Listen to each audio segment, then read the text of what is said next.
السلام عليكم، كل سنة وانتم طيبين حبايبي، يا رب تكونوا بخير وفي احسن حال. عملنا في القناة وصفات كتير جدا من المعجنات والحمد لله نالت اعجابكم، لاننا بنقول كل تفاصيل الوصفة حتى لو كانت صغيرة علشان تطلع معاكم ناجحة جدا. والنهاردة ان شاء الله هنعمل قرص الافران السادة بطريقة سهلة جدا وبسيطة، ومكوناتها متأكدة ان هي هتكون موجودة عندك في البيت ومش هتحتاج ان انتي تجيبي حاجة من بره، لان مكوناتها اقتصادية جدا. وطبعا تنفعك في سحور رمضان تاكليها مع اي حاجة او حتى سادة، طعمها حلو جدا. ونبدأ ونسمي الله، بس يا ريت ما ننساش اللايك والاشتراك في القناة. هنحتاج اول حاجة نص كيلو من الدقيق الابيض جميع الاغراض، يكون منخول كويس، ولو هتعايري بالكوباية يبقى 4 كوبايات من مج الشاي. واستخدمي اي نوع دقيق انت مجرباه قبل كده ونتيجته كويسة معاكي. هنزود عليه ربع معلقة صغيرة من الملح، هنزود كمان معلقة صغيرة من البيكنج باودر، بتخلي القرص هشة جدا من جوه. هنزود كمان معلقة ونص كبار من اللبن البودر، ولو مش متوفر عندك لبن بودر استغنى عنه وهقولك على البديل بتاعه. وهنقلب المكونات الجافة مع بعض كويس، وبعدين هنركنها على جنب شوية.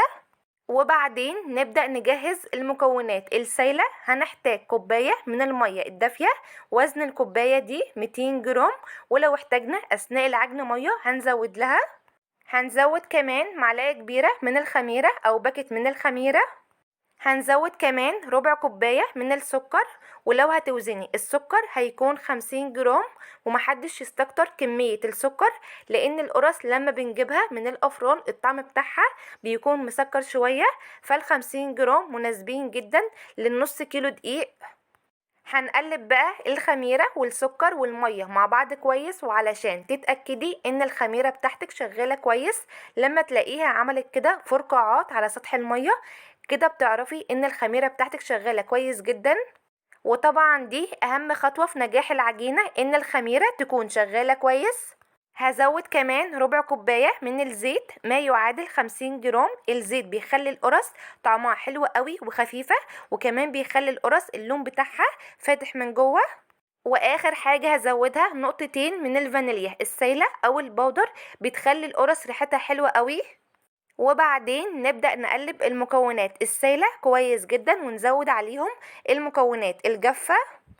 في الاول كده هنقلب الدقيق مع المواد السايلة بالمعلقة، وبعد كده نبدأ نعجن بايدينا، ونعجن العجينة كويس جدا لمدة 10 دقايق علشان تطلع معاكي حلوة وما تبرولش بسرعة بعد التسوية. وانا بعجن العجينة حسيت ان العجينة يابسة في ايدي، فزودت لها ربع كوباية من المية، بس معلش الحتة دي ما جاتش في التصوير، بس ممكن ما تحتاجيش للربع كوباية مية كلهم. وزي ما اتعودنا قبل كده في فيديوهات كتير ان انواع الدقيق بتختلف في شربها للسوائل، فافضل حاجة ان انت تنزلي المية بالذات تدريجي لغاية ما العجينة تلم معاكي. وعايزين العجينة تكون ناعمة وطرية بس ما تلزقش في الايد. ولو عندك عجان هتعجني فيه لمدة 7 دقايق. واحنا بنعجن العجينة هقول لكم على بديل اللبن البودر. هتستبدلي كوباية المية اللي احنا حطيناها في الاول بكوباية من الحليب الدافي، وتستغني تماما عن اللبن البودر، وهتطلع معاكي بنفس النتيجة والطعم. في الوقت ده كنت بوريكم العجينة شكلها من جوه عامل ازاي بعد مرور 7 دقايق من العجن. شايفين العجينة شكلها تحسوا ان هي مفرولة ومقطعة ومش ناعمة خالص. طب هي محتاجة اي حاجة نضيفها عليها؟ هي مش محتاجة اي حاجة غير ان احنا نعجنها كمان شوية لغاية ما تكون عجينة ناعمة. اهم حاجة في المعجنات اللي هي بتاعة الافران دي بالذات ان احنا نعجنها كويس جدا علشان تطلع معانا بنفس النتيجة. وشايفين الشكل بتاع العجينة بعد ما عجنتها كده حوالي 3 دقايق الشكل بتاعها اختلف تماما، بقت عجينة ناعمة جدا طرية بس مش بتلزق في الايد خالص. نغطي بقى العجينة ونسيبها تخمر. مدة التخمير نص ساعة او حسب المكان والجو عندك. اهم حاجة تزيد في الحجم بتاعها. هغطيها الاول بكيس، وبعد كده هغطيها بفوطة واسيبها تخمر براحتها. وبعد مرور نص ساعة كانت العجينة خمرانة كويس جدا ما شاء الله عليها. نبدأ بقى نفضي منها الهواء ونقطعها لكرات تكون حجمها متساوي. ولو بالميزان هيكون وزنها 90 جرام، وممكن تكبري عن كده او تصغري زي ما انت عايزة. وباخد القرص دي وبحطها على صينية، الصينية دي فاتحة فيها كيس تلاجة، وبحط عليه القرص، وبعدين بغطي وش القرص علشان ما ينشفش، وهسيبها ترتاح لمدة 10 دقايق كمان. وبعد ما القرص ارتاحت كويس وزادت في الحجم بتاعها زي ما انتوا شايفين كده، نبدأ بقى نشكل القرص. نبدأ نجهز الصاج وما يكونش مدهون اي حاجة خالص، ونرص عليه القرص، بس هنسيب مسافات بين كل واحدة والتانية. وبعدين نبدأ نفرد القرص في قلب الصاج، وما تخافيش مش هتلزق فيه، لان القرص فيها الإيدام بتاعها اللي هو الزيت. وانت بتفردي القرص خلي السمك بتاعها يكون متوسط حوالي كده 1 سنتي، علشان تطلع معاكي مظبوطة ما ترقهاش عن كده. وكمان حاولي وانت بتفردي القرص خلي الشكل بتاعها على شكل دايرة.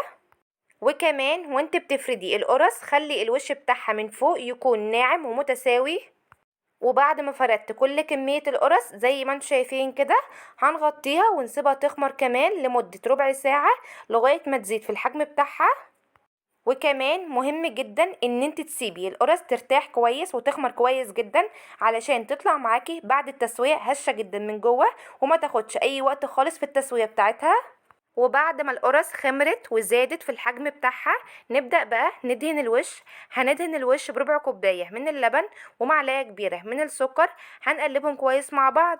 وبعد كده نبدأ ان احنا ندهن وش القرص، وممكن تستبدلي ربع كوباية اللبن دي بربع كوباية من المية مع السكر وتقلبيهم كويس وتدهني وش القرص. نشوف التسوية المظبوطة للقرص. سوي في اي فرن عندك غاز او بوتاجاز، بس اهم حاجة تشغلي الفرن يسخن كويس جدا لمدة 5 دقايق، وبعد كده بتدخلي القرص. لو هتشتغلي في فرن الغاز تبقى النار من تحت متوسطة، والنار من فوق بتكون هادية لغاية ما القرص تبدأ ان هي تاخد لون من فوق. وبعد كده بتعلي النار شوية وتتابعي الصاج وتفضلي تحركي فيه من وقت للتاني علشان القرص كلها تاخد لون واحد. والقرص بتقعد في الفرن من 7 ل10 دقايق حسب الفرن بتاعك. ولو هتشتغلي في فرن البوتاجاز يبقى على درجة حرارة 200. الفرن بيكون شغال من تحت ومن فوق لو بيشتغلوا مع بعض، لكن لو بيشتغل من حاجة واحدة بس يبقى هتسيبيه الأول لما يستوي من تحت وياخد لون، وبعد كده بترفعي القرص تحت الشواية، وبتفضلي متابعة القرص وبتحركي الصاج كل دقيقة والتانية علشان ياخد تسوية مظبوطة، وكمان اللون بتاعه يكون موحد. واول ما القرص بتخرج من الفرن بتغطيها بكيسة وفوق منه فوطة علشان القرص ترد من حرارة الفرن وتكون طرية جدا معاكي لأطول فترة. وشايفين شكل القرص بعد التسوية ما شاء الله عليها حلوة قوي، وريحتها اثناء التسوية بجد كانت طالعة تحفة جدا. وكمان القرص واخدة لون حلو قوي من فوق ومن تحت، وقد ايه طرية وخفيفة وهشة جدا. بجد لازم تجربوها، متأكدة ان هي تعجبكم. قدميها مع اي حاجة عندك هيكون طعمها حلو قوي، او ممكن تاكليها سادة او جنب كوباية شاي او كوباية شاي بلبن، هتطلع تحفة لان طعمها اصلا حلو قوي. وشايفين القرص قد ايه هشة وخفيفة وطرية جدا، واللون بتاعها ابيض فاتح، ده يرجع للزيت اللي احنا مستخدمينه. الزيت بيخلي القرص اللون بتاعها فاتح جدا من جوه، وكمان بيخلي القرص خفيفة جدا في الاكل. والقرص دي مناسبة جدا للناس اللي بتحب تتسحر سحور خفيف جنب كوباية زبادي او قطعة من الجبنة، هتكون حلوة قوي. ولو هتحتفظي بيها هتسيبيها لما تبرد، وبعدين تحطيها في اكياس وتقفليها كويس وتدخليها عندك الفريزر. وقبل الاكل كده بربع ساعة بتخرجيها وبتسيبيها لما تبرد شوية، وبتطلع معاكي ولا اكنك لسه عاملاها. وبكده نكون وصلنا لنهاية الفيديو. اتمنى ان الفيديو يكون نال اعجابكم وتكونوا استفدتوا منه، وياريت لو الفيديو عجبكم ما ننساش اللايك والاشتراك في القناة.